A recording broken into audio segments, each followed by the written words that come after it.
I've just realized your lack of heart. I will live with my parents in this house, so please leave. Ever since we got married, Scott, who has always relied on me, is now trying to kick me out of the house. Even though I pay $3,000 a month in rent, I've reached my limit. I had been considering divorce for a while, but Scott's remarks have solidified my decision. I understand. I will leave this house. Yes, get out quickly. I'm going out now. I'll be back tomorrow evening, but please pack your things and leave by then. Are you sure you don't need to check what I'm taking? Don't touch my equipment. You can do whatever you want with the other stuff. It seems I am free to handle the things in the house.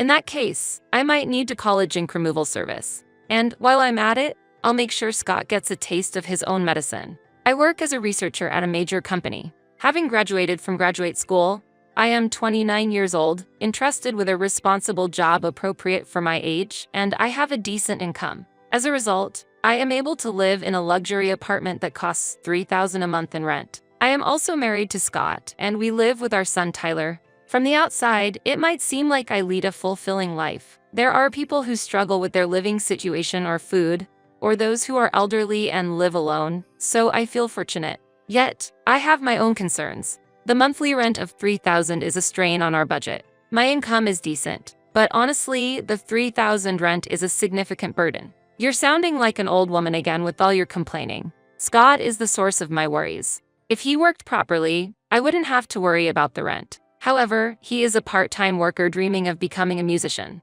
He is pursuing a path as a musician but is already 30 years old. Scott used to be somewhat popular and participated in various events. However, entertaining a few hundred people at a live house doesn't provide enough income to make a living, so in reality, he leads an unstable life as a part-timer. When I was younger, I saw him shine as he chased his dreams. Scott, it seems I'm pregnant. Really? Wonderful. I'll work hard for our future child. I was 19 years old when I married him, and we started a family. Getting married meant he would have to give up his dreams of music and choose a life with his family. I had begun to question his perpetual part-time lifestyle, but I felt guilty asking him to give up his dreams for the family. However, my thoughts seemed meaningless. After our child was born, Scott continued his music and part-time jobs. I couldn't tolerate it anymore and warned him. How long do you plan to keep up the part-time jobs? You're nearly 20, you know? People your age are job hunting. I have my own way of living. Please don't compare me to others. Your words sound noble but lack conviction. If you want to speak from such a position, contribute to the household finances first. When I become famous, I'll make up for the earnings I'm missing out on now. Stop being so dreamy and face reality. With that, he had no rebuttal and eventually started a part-time job. Even earning $1,000 a month would be helpful. But Scott didn't stop talking about his dreams. You're being noisy. Times are different now. There are many paths to success without belonging to an agency. So, I'm not just dreaming anymore. It's just that my name isn't widely known yet. Companies have overwhelming power in advertising. However, I am making steady progress, even if it's slow. No matter how much I hear, it's baffling. When will he realize that it's all an illusion? Scott's band has already disbanded, and the former members have either married or found jobs. I think Scott should follow their example. Yet, Scott says, "You've given up your dreams." That's pathetic. I think giving up dreams to protect the family is a meaningful choice. But is that wrong? When I was pregnant, Scott said he would work hard for our child, but it seems he meant continuing his music career. However, I hope that once our child grew a bit more, Scott would see reality. Did you buy expensive clothes again? Appearance is important for my job. He hasn't earned a single dollar from music, yet what is he talking about? 10 years have passed since our child was born, and Scott is still a part-timer as he approaches his 30s. Despite a long music career, he sees himself as mid-tier without any notable success or achievements, which has led to increased spending on expensive clothes and music equipment. I wish you would contribute a bit to the household instead of spending money on such things. You can satisfy hunger with pretense, you know? What do you mean by such things? These are necessary for me. Since Scott always has this attitude, we frequently argue. To avoid showing our child the arguments, we choose times when he's not at home to talk, or we move to another room if possible. But the house is small, so our child inevitably hears us if our voices get loud. Therefore, we are considering moving to a bigger house. As our son grows, our current residence will definitely become too cramped. Hey, Tyler is 10 now, and this apartment is too cramped, so shall we move? Yeah, this was originally the house you lived in alone, after all. What? Do you have a complaint? You moved into my house when we got married, right? It's not a complaint. I'd like to move, preferably to a bigger house. Living in a high-rise condo would be cool, I think. What? Who do you think will pay the rent? I will contribute to the household too. I can handle the rent, but I'll help with electricity, gas, and groceries. Please, I really want to live in a high-rise condo. It should be possible to live in a high-rise condominium with my salary. Moreover, it's heartening that Scott, who has never contributed to our finances, has offered to help. This might be the trigger for him to face reality. By paying for electricity and gas, he might understand the daily struggles and the value of money. Okay, I'll look for a place then. I'll pay the rent, so no complaints about the property I choose. Agreed. Anything is okay if it's in a high-rise condo. I leave it all up to you. Despite these hopes, living in the high-rise condo began with Scott ultimately betraying my expectations again. A year after moving, Scott is still pursuing music at 30 and has not kept any of the promises he made when we moved. Hey, the gas bill has arrived. Please pay it before it's debited from my account. I'll give it to you next time. I don't have it right now. When is next time? You always say that, but then you don't pay. You're always fussing about money. Is money really that important? All I asked for was the minimum amount necessary for our living expenses. Why should I have to be scolded? He was supposed to have promised to pay in the first place. It was a good decision to set up direct debits from my own account. Otherwise, Scott might never have paid the electricity and gas bills. Sometimes, however, Scott does pay some money. What? There's $50 on the living room table. It was left by Scott, but he isn't home now. $50 is nowhere near enough. But I thought he left this amount to avoid handing it over directly to me, perhaps out of embarrassment. Is he showing some consideration? There's something endearing about that. It seems I was mistaken to think so. I haven't received this month's electricity bill payment yet. I pay it sometimes, don't I? It seems he only wants to feel like he's paying by occasionally handing over a few tens of dollars. To top it off, he lies and asks for money. I want to take my parents on a trip. Can you lend me some money? Okay, will $50 be enough? I appreciate it. Scott sometimes tells lies, but I know it's a sign that he wants some pocket money. He also knows that I understand he's asking for pocket money. Because of this, our conversations can be hard to understand when he asks for money. Such exchanges happen frequently because he often asks me for money. He probably uses the pocket money to treat his juniors or to show off. The rent is still $3,000 this month. It's tough. The rent for the high-rise condo we moved to is $3,000, which is certainly not cheap. I thought moving to a high-rise condo might motivate Scott to work, but he always disappoints me, and I have been struggling with the rent for 3 years. I can save money in this situation. Ideally, I'd like to use money for more meaningful purposes, like our child's future or for retirement. I've considered divorce before, but it seems it's time to seriously think about it. Then Scott made a remark that made me decide on divorce. Hey, we have an unused room, right? I was thinking of clearing it out and making it into a room for my parents. What do you think? A room for your parents, as in living together? What brought this on all of a sudden? My parents are getting older, so we can't just leave them be. His words sound noble, but Scott lacks the ability to follow through. Who does he think is paying the rent for this high-rise condo? Moreover, I'm also bearing the cost of living expenses and our son's education.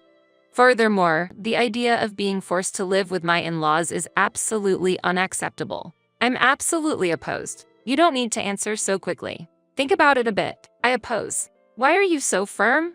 What's wrong with filial piety? Are you telling me to abandon my parents? You're heartless. If you only hear this conversation, it might seem like I am selfishly refusing to live with them. But that's not the case. The problem is entirely with Scott. If we start living together, I can clearly see a future where he dumps all the responsibility for his parents on me. So I firmly refuse. I absolutely cannot live together. I see how heartless you are. I will live in this house with my parents, so you need to leave. Ever since we got married, Scott has been dependent on me, and now he's trying to kick me out of the house. Even though I'm paying $3,000 a month in rent, I want to make him aware of his helplessness and lack of achievements. He ordered me out of the house with unreasonable anger.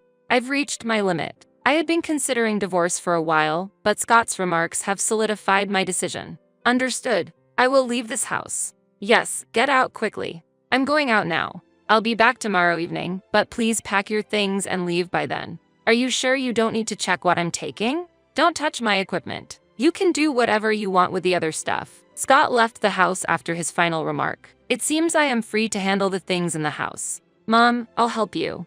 And I'll go with you, too. Thank you. My son came out of his room and offered words of comfort. Whenever there was a marital dispute, our son always went to another room. Creating a situation that makes our child feel the need to be cautious is heartbreaking for me as a parent. Our 13-year-old son used to enjoy playing with his father and liked him a lot when he was younger and didn't understand the situation. But from upper elementary school, he began to grasp the situation and started supporting me. Where should we start cleaning up? Tyler, start with your own things. I have something else I want to do. What?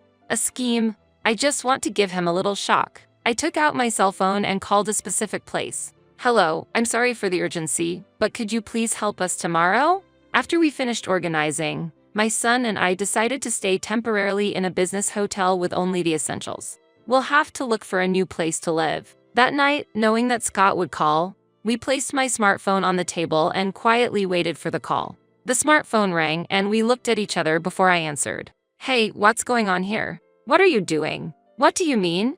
What's the problem? Seeing Scott's panic, my son and I couldn't help but laugh. All my clothes and equipment are here, but everything else is gone. What happened to the tables and the fridge? Did you take them?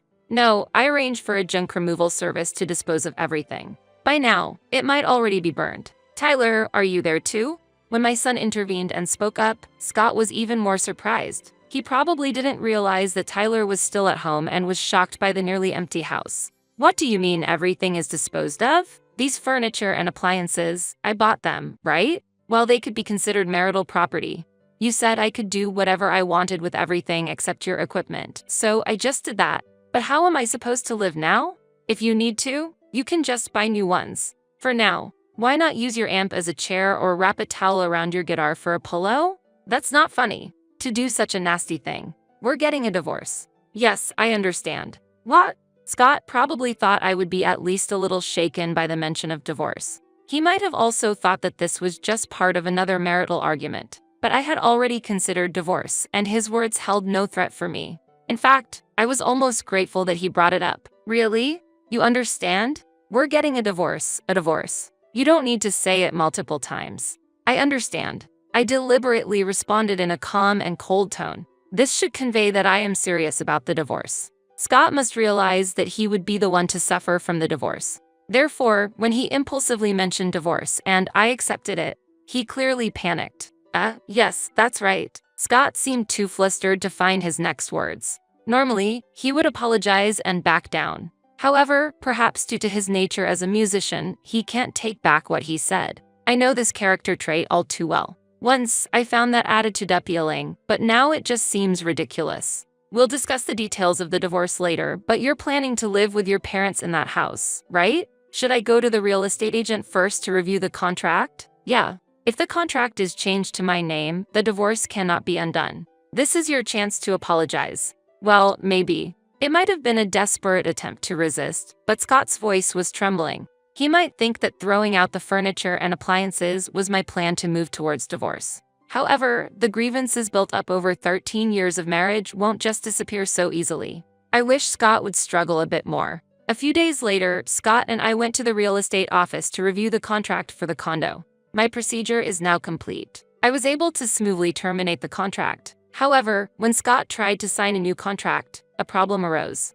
What? The rent is $3,000? Scott's face turned pale. When I had made the contract for the high-rise condo, he had left everything from selecting the property to the contracting process up to me, and he was unaware of the details. It's impossible to pay such high rent. Even if I include my father and mother, he was astonished. What a situation. It seems that after I left, Scott planned to seek financial support from his parents. He thought that the three of them could somehow manage the rent, but the actual rent was beyond his expectations. Since the in-laws are pensioners and Scott himself is a non-regular employee, I foresaw that it would be difficult for the three of them to share the costs and make payments. Really? You've been paying this for a year?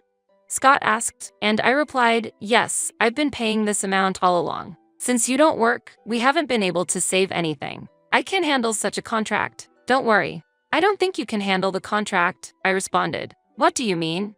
He seemed confused. He appeared to be so flustered that he had completely forgotten the rules for renting a home. I asked the real estate agent to help Scott understand the situation. Excuse me, is it possible for someone with an irregular income of $1,200 per month to sign a contract for this property? The parents will pay the shortfall. No, that would be a bit difficult. The applicant needs to have a certain level of income. See, I told you that you wouldn't be able to pass the screening, I said. The agent, hearing our conversation, probably sensed that we were going to part ways. He responded to my questions with a wry smile, unable to say much. So, what should I do now? If you can't make the contract, you have no choice but to leave, right? There are no other options since I've already canceled that contract. Wow, you've done something ridiculous again. Scott, who calls himself an artist, has an unnecessarily high self-esteem and likes to show off. It must have been a huge embarrassment for him, with his low income and a looming divorce, to be manipulated by me and to have others know about his situation. His face was drenched in sweat and as red as if he had just run a full marathon in midsummer. Ignoring my husband, I continued talking to the agent. It seems that things didn't go as planned, and the contract is impossible now. We need to move out immediately, right? I'm sorry for the confusion, but there's hardly any belongings left, just some clothes and music equipment. It's a small enough amount to clean up quickly. So could you check the procedures for moving out later? You knew I didn't understand the rent or the conditions of the house, and you still went ahead with this? Scott said, What do you mean? When I asked if you wanted to review the contract, you said you would handle it yourself. Whether you can fulfill the contract is not my concern. I replied, Don't lie. You know about my income, Scott said. I was hoping there might be a way for the contract to succeed, I answered. Don't joke. I'm not leaving here.